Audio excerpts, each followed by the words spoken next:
From PRX, this is Living on Earth. I'm Steve Curwood. And I'm Ainsley O'Neill. California debates cracking down on junk carbon offsets. There's a lot of misinformation in the carbon offset market right now. So this is the way to enforce some of these disclosure requirements so that people can feel confident that these offsets actually really stand for something and aren't just another form of greenwashing. And as the climate gets hotter and hotter, the financial sector lowballs the risks. What if 10 years from now, there are global economic events that are harmful to vast swaths of the economy? Then that means that that's something that my 401k is not taking into account. Those stories and why we must save the Arctic this week on Living on Earth. Stick around.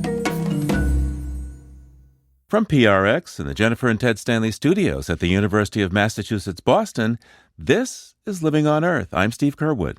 And I'm Ainsley O'Neill. Along with record-breaking heat around the world this July, it can be hard to breathe at times in the U.S., thanks to thick smoke from wildfires in Canada linked to global warming. And it's a reminder of the basic science that the Earth itself breathes. Most of our planet's landmass is in the northern hemisphere, and when the leaves take in carbon in our spring and summer, they leave roughly 600 gigatons of carbon in the atmosphere. And when the leaves fall and release carbon, they bring the total to about 700 gigatons. That atmospheric carbon regulates surface temperatures, and for millennia until the industrial age, temperatures and atmospheric carbon stayed in balance as trees breathed the carbon in and out. But since we started cutting down whole forests and burning massive amounts of fossil vegetation in the form of oil, coal, and gas, we have thrown atmospheric carbon out of balance, and without enough trees, the planet itself is now choking on the excess. One symptom is the fever we call global warming, and this July has been the hottest ever. Temperatures are expected to climb into the triple digits as a heat wave bakes the lower half of the country. Heat advisories are in effect from California through Florida. We're at 12 straight days of temperatures of at least 110 degrees, and that could turn into 13 days. We'll have to see. And in Europe, this heat wave has been named Cerberus. This is a three-headed monster that features in Dante's Inferno, and it's a very powerful heat wave that could cause temperatures to reach 48.8 degrees Celsius, and that could break a record for the hottest temperature ever to be recorded in Europe. China has also broken heat records. And a warmer atmosphere is also able to hold more moisture before it precipitates out, as we've also seen this year. Parts of Vermont experiencing their worst flooding since 1927, worse than Hurricane Irene. Rescue teams worked overnight to find people stranded on streets that have been transformed into rivers. In northern India, officials say severe flooding from record monsoon rains killed more than 100 people in the last 2 weeks. In the capital, floodwater blocked roads, closed schools, and swept away houses. The destruction left people struggling to cope. Because of lag times, today's climate chaos is not a new normal. Climate disruption will continue to strengthen for years, even after we stop emitting carbon and cutting down trees. But we can limit how much worse it gets. The Paris Climate Agreement called for us to limit average global warming to 1.5 degrees centigrade. But already, according to the World Meteorological Organization, a fifth of the world's population is experiencing at least one season over 1.5 degrees Celsius of warming, and the whole planet is not far behind. So, practically speaking, what's to be done? One of the preeminent scientists who early on told us about how the whole world's temperatures are linked to life on our planet is biologist George Woodwell, now in his 90s. Dr. Woodwell was a climate advisor to President Carter, helped start the Environmental Defense Fund and the Natural Resources Defense Council, and created the Woods Hole Research Center, which since his retirement is now called the Woodwell Climate Research Center. For years, he warned that if we don't save the trees and limit emissions, we could set off a feedback loop of global warming that would tap the huge amount of carbon stored in the Arctic's permafrost. So finding ways to cool the Arctic might help us while we finally take strong enough climate action. But how? We called Dr. Woodwell in Woods Hole, Massachusetts, to hear his insights and observations. Welcome back to Living on Earth. Well, thank you. It's a pleasure to talk with you always. Why is the Arctic so important when it comes to managing climate disruption? The Arctic, of course, is a large area, mostly covered by tundra plants, deep peat organic matter, which have accumulated there for thousands of years. So it's a volume of carbon that's as large as the rest of the carbon held in forests and elsewhere in plants on Earth. An enormous pile of carbon, all vulnerable to decay, vulnerable to being turned into carbon dioxide and methane, warming the Earth. So the Arctic is warming nearly 4 times as fast as the rest of the planet. So what will happen to the Earth's climate system if the Arctic continues to melt down this way? The Arctic is melting, and it's melting with, unfortunately, accelerating rapidity, partly because the melting feeds on itself. The melting starts a pond. The pond is a black body, and it absorbs more heat, which causes more melting. As one pond is opened up, it quickly forms 2 ponds or a larger pond and a big hole. And big pieces of organic matter, 10, 15, 20, 50, or 100 feet long, and 15 or 50 feet wide, fall into the hole. Big chunks of carbonate fall away, and the products of the procedure are carbon dioxide and methane largely. So it's a feedback system. As we destroy or disturb the Arctic, it responds by producing more carbon, which destroys more of the Arctic. So sometimes you said we need to refreeze the Arctic. How do we do that? So I have been arguing that the only spoken objective, all of these organizations looking at the Arctic and looking at the climate problem, has to be how we cool the Earth. And we cool it, of course, by reducing the amount of heat-trapping gas in the atmosphere. The heat-trapping gases are carbon dioxide and methane largely. The carbon in the atmosphere has come largely, not only, of course, from our activities, our production of carbon dioxide, fossil fuels is one, but also from our destruction of forests on a global basis. Forests destroyed, burned, produce carbon dioxide and to some extent methane, even though it's aerobic. The problem really is a balance between the Arctic and the rest of the carbon held on Earth, most of it in the vegetation of the Earth south of the Arctic. The rest of the Earth contains about as much carbon as the Arctic itself, and that pool of carbon can be increased. We can build up the carbon storage, for instance, in forests globally, which is substantial, and balance it off against the carbon accumulation in the atmosphere that is melting the Arctic. We have to reestablish forests where they've been diminished or abandoned, and we have to build stores of carbon in soils and plants globally. So the vegetation of the Earth is of critical importance now. It's a fair mission. It's already the mission of many organizations and most governments in some form. The intensity with which we go at that topic has to be doubled and redoubled beyond that. It has to be the business of the world to restore the human habitat and the stability of that habitat. Now, there are some schemes kicking around to try to blow more moisture over the Arctic to get more Arctic sea ice and everything. What do you think of those schemes? Oh, I think it's essential that we restore the sea ice if we can. Restoring the ice in the Arctic Ocean turns the Arctic Ocean from a black body in summer, absorbing heat from the sun and warming itself further, to a reflective white body of ice, which reflects that heat back into space. Hard to say how to make ice in the Arctic if it doesn't make itself. We don't have an easy mechanism, but it's all a part of the transition toward a stable Earth, and it's our business without any question. George Woodwell is the founder of the Woods Hole Research Center, now known these days as the Woodwell Climate Research Center in Woods Hole, Massachusetts. Dr. Woodwell, thanks so much for taking the time with me today. Delight to talk with you.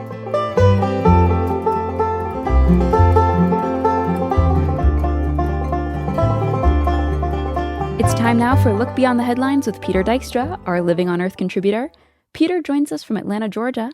Hey, Peter, how are you doing down there in that Georgia heat? It's a really, really hot week, Ainsley. The forecast is from 95 to 100 degrees. Unless you're a UPS driver, when the back of your truck can be 130 degrees. That was an issue in the potential strike at the end of the month by the Teamsters Union, which represents UPS drivers. I have this great UPS driver that comes through every weekday named Mike, and he tells me it's sweltering back there. That was an issue that actually got tentatively resolved between the Teamsters and the company. But if this strike goes through over pay issues, then nothing is resolved, and you'll have a lot of sweaty, suffering UPS drivers in this warmer weather. Yeah, hopefully they can find some sort of resolution that leads to better pay and better AC. And getting my packages would be nice, too. And Peter, what else do you have for us this week? Well, a lot of folks who listen to this program are familiar with the concept of greenwashing. It's been around for decades. It's the effort of big companies to tell us all that they're not messing up the environment, somebody else is. Now, there's an opposite of greenwashing. You'll want to know what that is? I don't know, Peter. What are you talking about? The opposite of greenwashing is green hushing. And that's something that's come about because there are some major companies that may be trying to actually do something about their carbon output or their use of plastic, but they want to keep quiet about it instead of spending millions to brag about it. They've taken their good works off their website, maybe bragged a little bit less about it in commercials. All right, so they're doing good works in secret. Sounds pretty good to me. And also sounds pretty counterintuitive after decades and decades of greenwashing. But the issue here is that some major companies are afraid to brag about their environmental virtue because they're afraid they'll be slapped by the same right-wing organizations that have taken Budweiser to task because Bud Light had the temerity to do a campaign with a trans activist. And those major companies think the same thing will happen if they somehow diss fossil fuels. All right then, Peter, what do you have for us from the history books this week? July 22nd, 1952, Frank Zybach is awarded a U.S. patent number 2,604,359 for what was called a self-propelled sprinkling irrigating apparatus. Now, in plain English, that's known as center pivot agriculture. In mid-America, if you're up in the air and you look down, you will see these huge circular farm fields being irrigated by a moving hose. And they've changed the face of agriculture, not only in America, but around the world, because marginal land that doesn't get enough water, is now in wide use. One of the other things it's doing is draining aquifers like the Ogallala Aquifer that covers most of the middle of the United States and is running dangerously low. So the good news for agriculture is bad news for the environment. And once again, we have a conflict that started out by an ingenious and well-intended invention. All right, well, thank you for bringing us these stories, Peter. Peter Dykstra is a Living on Earth contributor. Thanks again, and we'll talk to you soon. All right, Ainsley, thanks a lot. Talk to you soon. And there's more on these stories on the Living on Earth website. That's LOE.org. Just ahead, many layers of society, from finance to city planners, are in denial about a hotter future. Keep listening to Living on Earth. Living on Earth's fiscal year just wrapped up. If you made a donation, thank you for your support. And if you're still considering a gift, it's not too late. There's still time. Visit LOE.org now to help Living on Earth continue our ongoing work, providing you with balanced, in-depth environmental news and analysis. That's LOE.org and click donate.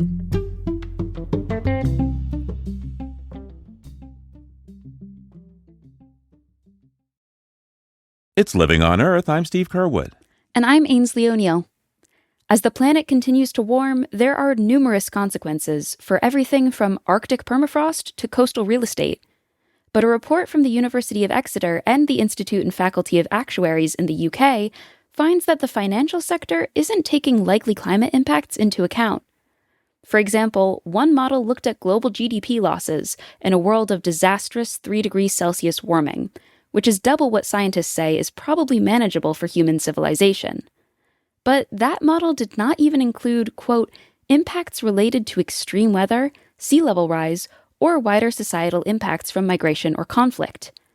And that could make accurate financial planning difficult, if not impossible.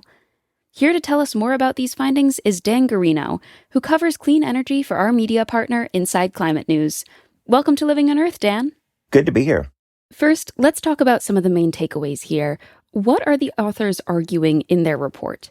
They're saying that a big problem exists with our ability to model the financial effects of climate change. Not only our ability to model this and ability to make estimates, but also the willingness of financial firms to actually do something with that information and to seek out accurate information. A big part of that is how you account for climate tipping points. You know, these moments where things just leap in terms of their significance, both financially and environmentally. To read this report, you've got this entire array of financial institutions that are just not ready for what's ahead. And therefore, the people that they serve are maybe not feeling a sense of urgency to do something about climate change because of this. And what do the authors of this report say about why these underestimates might be happening? So a big problem is economic modeling itself. This idea of taking variables, taking data we have based on past performance and estimating what's going to happen in the future. The ways in which some economic models were produced in the past are not super useful for dealing with something like climate change. Just the act of quantifying things is really difficult when you're dealing with unprecedented circumstances. And now you mentioned some tipping points. Are there specific tipping points that people are pointing to that might be affecting the financial sector? Tipping points can be good and bad. You can reach tipping points where things get significantly better or significantly worse. But when we talk about financial risk, we're mainly talking about those downside tipping points, like massive crop failures.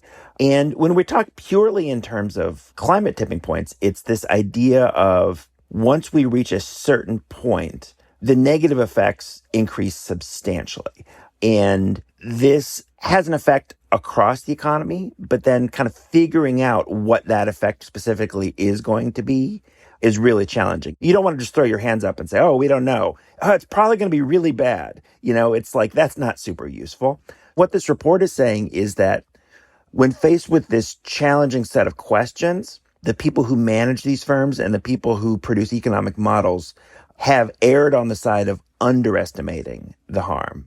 We've been talking about the financial sector and their underestimations, but what does underestimating the cost of climate change mean for the average person in their day-to-day lives? A good example is retirement funds.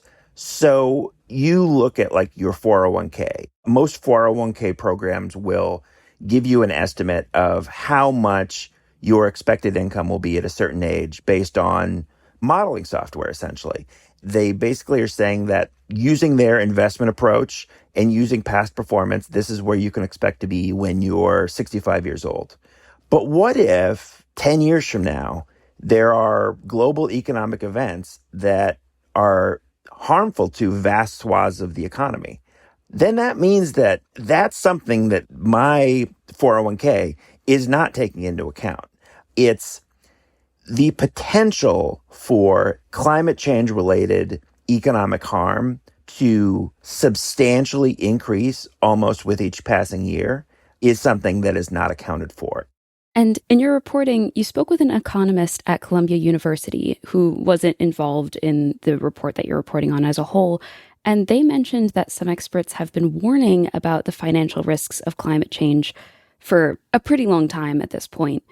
So why aren't those concerns more front and center in the finance industry? Why hasn't it been changed already?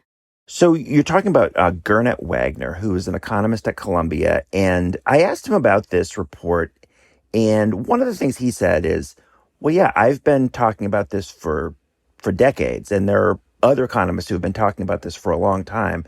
So it's not that financial firms haven't been hearing this, but it's almost a question of kind of who do you choose to listen to and how much weight do you put on the various information inputs you're getting if you're a financial firm. So I think if you're an economist who's been talking about the financial risk of climate change for a long time, it can be frustrating to hear this being talked about as if it's a new idea, because it's not a new idea.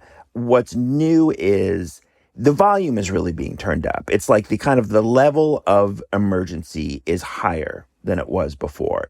So where do we go from here? We just work on fixing up those models and we're off to the races? Or what are the next steps?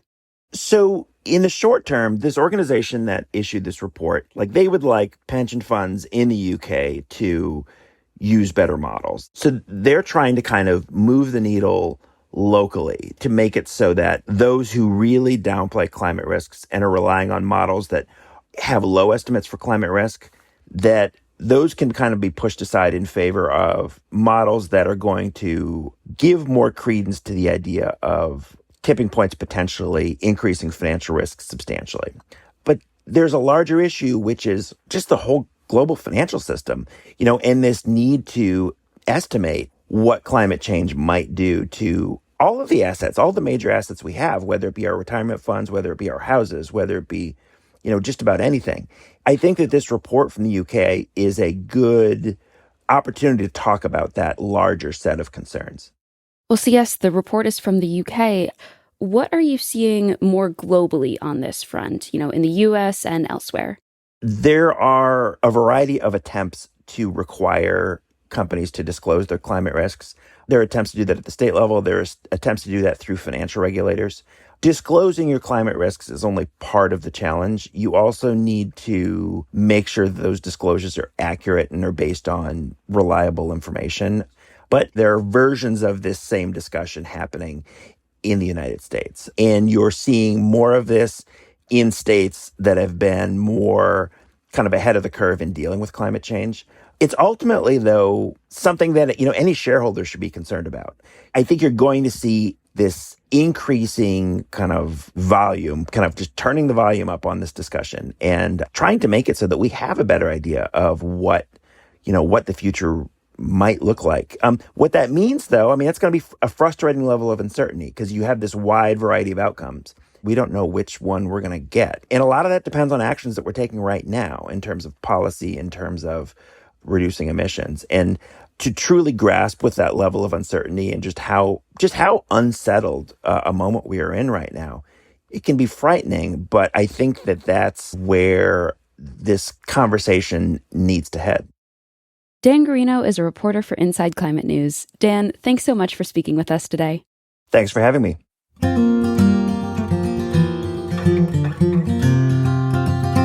One of the states that's ahead of the curve in dealing with the perils of climate change is California, where the legislature is considering measures that would require large businesses to publicly disclose carbon emissions and verify claimed offsets. A recent investigation led by The Guardian found too many offsets used by companies to claim a net zero carbon impact are more fiction than fact. For example, the probe found 90% of the rainforest offsets certified by Verra, a carbon offset company used by Disney, Shell, and Gucci, are likely phantom credits that don't equal real carbon reductions. Aaron Cantu is a reporter for Capital in Maine who has been covering these bills, and he spoke with Living on Earth's Jenny Doering. Now, I understand one of these bills in the California legislature has to do with carbon offsets, many of which have been shown to be bogus. So how might this bill help with accountability there? Sure. So in the voluntary carbon offset market, there aren't many disclosure requirements either for companies selling the offsets or for companies purchasing them and using them to make claims about their efforts to fight the climate crisis. So this bill, AB 1305, would require companies either selling or buying these offsets to disclose some pretty fundamental information on their websites. For example, details about the claimed carbon reduction, where if it's planting trees, for example, where are those trees being planted? What efforts are going into ensuring that those trees aren't being destroyed or that they weren't burned up in a wildfire? The goal really is to make these offsets more credible. There was a expose in The Guardian earlier this year that looked specifically at one offsets verification body and found something like 90% of carbon offsets that it verifies could be problematic. So I think as far as offsets, I think just the evidence of problems has been overwhelming. And companies that don't comply with those disclosure requirements would actually face penalties from the state of California. I think the penalty is something like $5,000 a day for noncompliance. I think the penalty can't go past $500,000. So this is really just a way to enforce some of these disclosure requirements so that people can feel confident that these offsets actually really stand for something and aren't just another form of greenwashing. And can you walk us through this other California bill in the Senate that would require emissions reporting? Sure. So this bill would require companies, large companies that generate over $1 billion in revenue each year, to disclose all of their emissions across their entire supply chains to the state of California. This information would be posted publicly and it would be available for review to anybody who is interested. So it would have significance for people outside of California as well. Currently in California, some companies are required to disclose their emissions. These are companies that participate in cap and trade. But this bill would really widen the umbrella to include a lot more companies, basically large corporations. So you can think, Burger King, for example, or Walmart, Costco, these really big companies that operate in California and, as well as other places all over the world would have to report all of their emissions to the state. And so this would be valuable information for anybody living anywhere in the world, not just in California. And I understand that this would require scope 1, 2, and 3 emissions to be reported. Mm-hmm. So that's direct and indirect emissions. Can you explain that a little bit and why that's important? Correct. So scope 1, 2, and 3 emissions, these are designations that the United Nations uses to signify different tiers of emissions for companies. And so the way to think about it is scope 1 includes emissions that a business emits just in the course of its day-to-day activities. If the CEO is driving to work, that technically counts as an emission. If a company has employees crisscrossing the country in jets, those count as emissions. Basically, any day-to-day activity would count as a company's emissions. That's scope 1. Scope 2 involves the electricity used by these companies, and it's also kind of related to a business's day-to-day sort of activities. Scope 3 is a little bit different. Scope 3 includes emissions from fuels and other carbon-based products that are burned by consumers that result in emissions into the atmosphere. And so Scope 3 is especially relevant for oil and gas companies, for example. So you think about, Chevron is selling gasoline or jet fuel. So when people burn that fuel that they purchased from Chevron, for example, these would count as Chevron's Scope 3 emissions. And Scope 3 emissions actually account for the vast majority of emissions in the atmosphere. And so that's what's, particularly important about this bill is that it would require these Scope 3 emissions to be reported as well. Yeah, I think another example of scope 3 emissions would be if I go out and, it's really hot out right now, I buy a window AC unit, and scope 3 includes the energy that my air conditioner consumes when I'm running it. So you can see how that's a lot of energy. And then there's also, if you factor in the coolant leaking out over time, those are pretty significant emissions. Right, exactly. So that's probably the most significant part of this bill, is that it would require those emissions to be reported as well. Obviously companies aren't super happy about that, but those kinds of disclosures and that kind of information is really essential for us to understand what the impact of these companies is on the atmosphere and the contributions they're making to the climate crisis. Now, I can imagine there are companies that are not all that happy about these bills. I mean, to be told the emperor has no clothes and these offsets that you say are real are bogus, that's a little painful for them to swallow. So, how are they responding? What opposition have these bills faced? Sure. So the emissions disclosure bill has faced opposition from the California Chamber of Commerce. It's a very powerful association, obviously, in California, as well as in the U.S. Their primary complaint has been that these disclosure requirements would be onerous. One thing that they like to cite is for larger companies that have contractors and subcontractors within their supply chains, it would be difficult for those smaller contractors to report their emissions. They attempted to pass this bill last year, and that was a complaint that the Chamber of Commerce had, and they've repeated that criticism this year. And for the offset bill, the primary opposition has been the oil and gas industry, the Western States Petroleum Association, which is the largest oil lobbying association in California and the Western United States. And the basic complaint that they've had is that this bill creates repetitive and redundant disclosure requirements. I think a key difference is that the California bill, if it becomes law, would impose penalties on companies that do not disclose this essential information. So whereas right now it's voluntary, the bill would make it mandatory. And so, lots of opposition to both of these bills. Now, California is one of the leading states when it comes to setting climate policy. And Governor Gavin Newsom, along with other California legislators, committed to achieving carbon neutrality no later than 2045 and 90% clean energy by 2035. So where do these two bills on emissions disclosure and carbon offsets fall in the state's climate ambitions? Well, if bills were to pass, it would help California reclaim its mantle as a leader on fighting the climate crisis. California has imposed its own deadlines and its own goals for cutting emissions within the state. In other ways, California has led in the past. Programs such as cap and trade or the low carbon fuel standard, another program that was pioneered in California to eventually get fossil fuels out of transportation fuels. These were ideas that California innovated, about 10 or 15 years ago. In recent years, however, other states, other regions, and other countries across the world have also implemented innovative solutions and policies when it comes to fighting the climate crisis. And so there's been discussion around the fact that, California in some ways isn't really the leader in this space anymore. And that has been the result of the power of the oil and gas lobby in Sacramento, as well as associated business interests. So I think California really has a lot at stake here.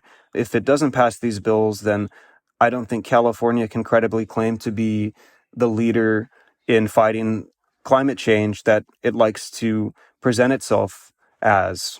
That's reporter Aaron Cantu from Capitol in Maine, speaking with Living on Earth's Jenny Doering.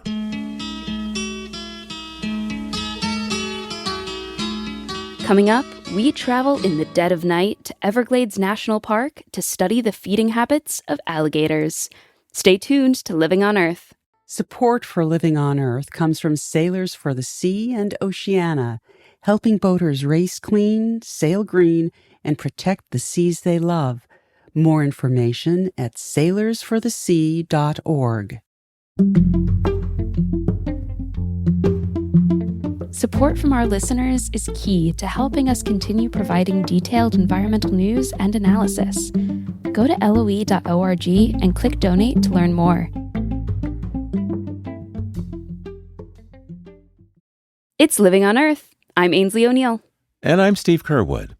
Almost a third of the U.S. population lives along the coast, where rising seas are already flooding streets and contaminating groundwater. Because of geography and how heat is distributed in the oceans, sea levels don't rise equally everywhere. To prepare for the future and protect critical infrastructure, communities need to predict how bad it will be along their coastlines. But a study from early 2023 compared these projections to numbers from the Intergovernmental Panel on Climate Change and found that many U.S. states and cities are underestimating how much the seas could rise. Here to tell us more about this research is Andra Garner of Rowan University, lead author of the study. Welcome to Living on Earth, Andra. Thank you for having me. So, what did you find when you compared the local projections to the IPCC report? One of the big takeaway things that we found was that over half of the locations in the US, the local projections were just not quite keeping pace with the higher amounts of sea level rise from the IPCC. And, that could be just that they're not looking at a high enough emission scenario to match those higher emission scenarios from the latest IPCC report, or maybe they're not looking at a full range of the possible future projections. And I think that's one thing that this paper really illustrated is, everyone has this same information available to them, but how you deal with it and the decisions you make along the way result in different approaches to planning for sea level rise. I mean, there's some places, I'm thinking of Savannah, Georgia, parts of the Mississippi Delta that have projections for 2100 that are a meter or more lower than the IPCC's. That's like 3 feet. What's the problem with cities and states underestimating the high end of possible sea level rise? I mean, why is it so important for coastal communities to consider the high end when they plan for the future? If you think about it, use an analogy. If you are going to go on vacation and you look up the forecast for where you're going on vacation and you see that it is supposed to be sunny every single day, you still might want to pack an umbrella in your luggage because we know forecasts have some uncertainty that could change. You might get caught in the rain and you don't want to have to run out and find an umbrella while you're on vacation. Kind of the same idea applies for sea level rise projections. We can look at what's most likely, but when it comes down to planning, and especially when we're thinking about, really critical infrastructure, things like power plants or hospitals, we might want to be taking a more cautious approach than what's most likely. It's going to be even more costly to try to go back and retrofit our infrastructure and try to adapt on the fly than if we had kind of been planning all along for those potentially higher amounts of sea level rise. Looking over your data, I noticed that there were no projections of sea level rise offered by communities in the South after the year 2100. A baby born today probably is going to be living past that period of time. Yeah, that was one of the other big takeaways is that, to not have those longer term sea level projections is concerning, certainly in any location around the country, but in the US South is especially concerning perhaps because there have been other studies that have looked at how flooding will change around the country and have found that particularly in the US South, it's a lot of minority communities that will be most impacted. The communities that are being hit hardest, that then have the least resources to deal with, climate hazards, climate disasters, are those communities of color, and it really does become an environmental justice issue. One of the other big findings that we had in this work was different approaches of how locations are planning for sea level rise in terms of ranges or single estimates. In the US Northeast, as well as the US West, we tended most of the time, I'd say at least 75% of the time or more, to see a low estimate, a central estimate, and a high estimate to really capture that full range. Whereas in the US South, it was much more common to see a single estimate of sea level rise provided rather than a complete range. Those places that you mentioned also fall along the political divide in this country. Pretty much the blue states were providing a range, and the red states were simply providing the simple number. What relation, if any, is there to politics, do you think, with this? Yeah, that's a really good question. It's not one that we fully got to investigate. I should also, caution that it's not 100% in any of those regions, that not all Northeast states have a range, not all Southern states use just one projection, but it is kind of most common to see that divide happening, as you mentioned, along the political divide in the country as well. I think that's a really interesting question to pursue further and perhaps see if it's possible to discern what kind of impact politics really are having on sea level projections or to quantify that. It's just kind of an unfortunate reality that, scientific fact related to climate change is far too often politicized, not just in this country, but in many countries. And so it's I think, reasonable to expect that that could be having some influence there. Now, some of your data shows that there were some cities that matched or even went further than the IPCC estimates. I believe those include San Francisco and Charleston, South Carolina. What do these examples offer in terms of hope for improving other local projections, do you think?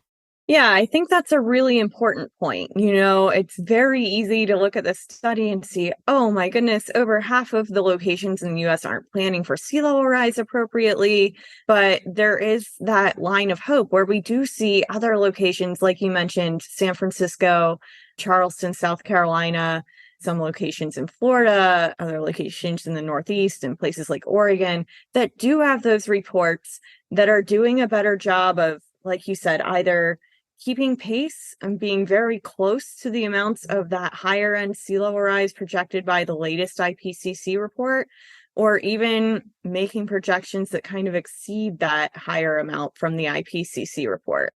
Related to your study, but not a part of your study, has been the difficulty that people have in framing flood zone territories because they're based on so-called 100-year floods, which are based really on history, but things are changing.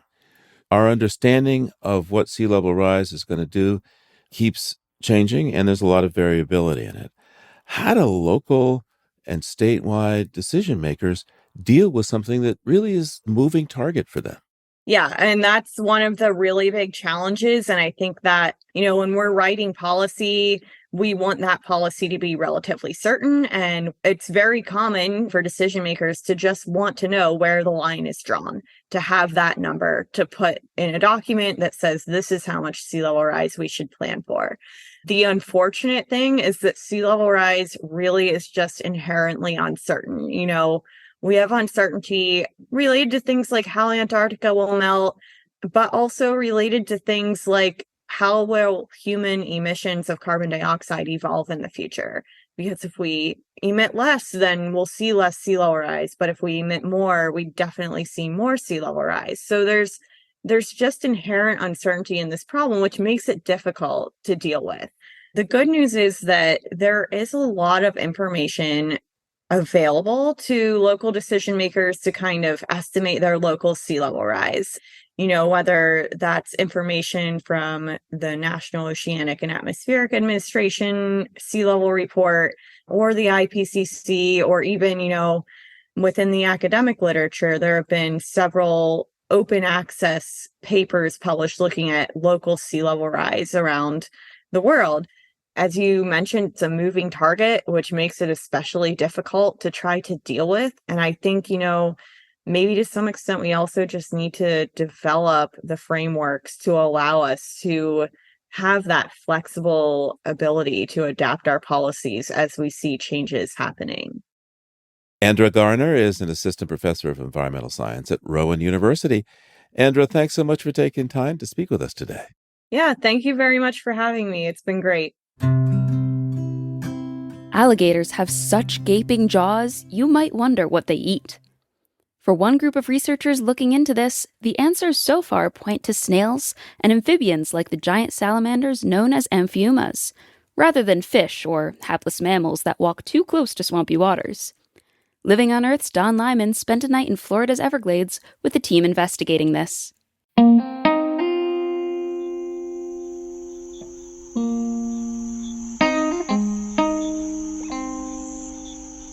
We ply the darkness in a noisy airboat. My friend Brady in the pilot's seat, spotlighting for alligators. The flat-hulled craft is made for this environment, and we move easily through thick patches of 4-foot-tall sawgrass and shallow water that ranges in depth from a few inches to a few feet. The breeze from the moving boat makes the 70-degree early evening air feel cooler than it actually is. Brady is a graduate student, studying alligator diets in Everglades National Park for his PhD dissertation. He has spent the past few years catching gators and pumping their stomachs to analyze what they are feeding on. Research that could prove important in helping to conserve the iconic reptiles. "There's one up ahead," Brady shouts over the roar of the engine. Don, his undergraduate assistant, stands at the bow of the boat holding a gator noose, which consists of a long aluminum pole with a wire noose attached to about 30 feet of rope. The reptile's eyes glow orange in the beam of the spotlight as it floats motionless in the water ahead. As we get closer, it begins to swim away along the surface. Brady explains that alligators spook easily in daylight, quickly diving out of sight. But for some reason at night they don't, making them easier to capture, which is why gator researchers often work the graveyard shift.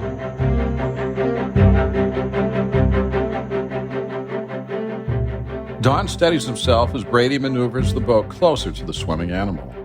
He reaches out with a noose and tries to slip the loop of wire over the gator's head, but misses. "Get him," Brady barks. "I'm trying," Don shoots back.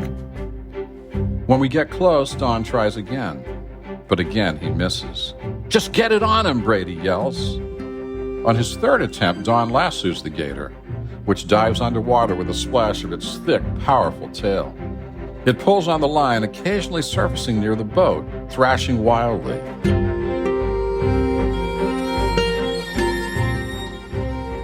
After about 10 minutes, the gator begins to tire, and Don slowly pulls the line in. Brady cuts the engine, comes down onto the deck, and lies down on his stomach to be in position to grab the gator, but quickly decides he's too vulnerable. "Let me get on my elbows," he says. "I can't go anywhere if the gator tries to get me." Brady asks me to duct tape the gator's jaws shut, so I join him on the deck with a roll of duct tape, nervously crouching on my knees, my heart pounding. Don maneuvers the line so the gator's head is above water and tight against the bow. Brady grabs the gator's jaws and holds them shut while I duct tape around the animal's snout as fast as I can, with Brady yelling, "Hustle, hustle, hustle!" When the duct taping is through, Brady releases his grip, Don lets up on the line, and the gator disappears beneath the surface in an explosion of water. After several minutes, Don once again pulls the exhausted animal toward the boat. He and Brady step off the edge of the bow into the knee-deep water and wrestle the big black reptile onto the deck. Don lies on top of the gator with his hand over its eyes to keep it still, while Brady duct tapes the animal's feet together behind its back so it can't move around. To pump the gator's stomach, it has to be filled with water, which is done using a submersible pump attached to a section of garden hose. Brady removes the duct tape from the gator's mouth, then gently taps the reptile on the snout with a section of PVC piping. The gator opens its mouth wide and lets out an angry hiss. Brady places the pipe lengthwise in the gator's mouth, which causes it to clamp down hard on the PVC piping. He then wraps duct tape around the gator's mouth again, so the plastic pipe won't fall out. The pump is placed in the water, the animal is rolled onto its back, and the end of the hose is lubricated and gently inserted down the alligator's throat through the PVC pipe. Its stomach quickly fills with water when the pump is turned on. I press down on the reptile's distended stomach with both hands, like I'm performing CPR, causing the gator to regurgitate its stomach contents into a bucket, which we collect for processing back at the lab. We repeat this routine several times until nothing but water comes out. Brady told us one time he was pumping the stomach of a big gator and a live 3-foot-long amphiuma, a large aquatic eel-like salamander, rocketed out of the gator's mouth and latched onto Brady's arm, giving him a painful bite and scaring him half to death. Fortunately, the gator we captured contained only a few clumps of scales from a water snake it had eaten. "That's a pretty Spartan diet," Brady comments. After measuring and tagging the animal, we untape its legs, and the 10-foot reptile calmly clambers over the side of the airboat into the water and slowly swims away along the surface into the darkness. Over the next several hours, we catch a few more gators and repeat the stomach-pumping routine. Brady said that prior to his study, it was thought alligators in South Florida ate mostly fish, but he had discovered that larger gators fed predominantly on snakes, amphiumas, and surprisingly, apple snails. In fact, snails were the major prey item for subadult gators. Brady had found that big gators would occasionally feed on wading birds and mammals, too. His research helped to analyze the complex interconnected food web that makes up alligators' diets. After tagging the last gator, we release it back into the water, then sit for a bit contemplating the night's events. The adrenaline is still pumping as we excitedly recount our adventures. Did you see Don jump when that big gator attacked the airboat right under his feet? Brady says. Excited banter soon gives way to quiet reflection. It's beautiful out here, I say. It sure is, Brady replies. Moonlight illuminates our surroundings, and a gentle breeze blows in from the Gulf of Mexico, stirring the sawgrass. A red light blinks from the top of a radio tower in the distance, and lightning briefly flashes in small patches here and there on the horizon. Solitude envelops us.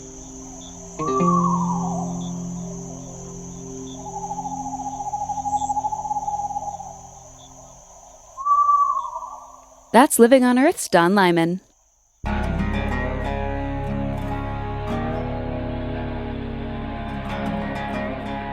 Living on Earth is produced by the World Media Foundation. Our crew includes Naomi Ehrenberg, Paloma Beltran, Josh Kroom, Jenny Doring, Swayam Gagneja, Madison Goldberg, Mark Kausch, Mark Seth Lender, Don Lyman, Sarah Mahaney, Sophia Pandalidis, Jake Rigo, Claire Shanahan, Elle Wilson, and Yolanda Omari. Tom Tiger engineered our show.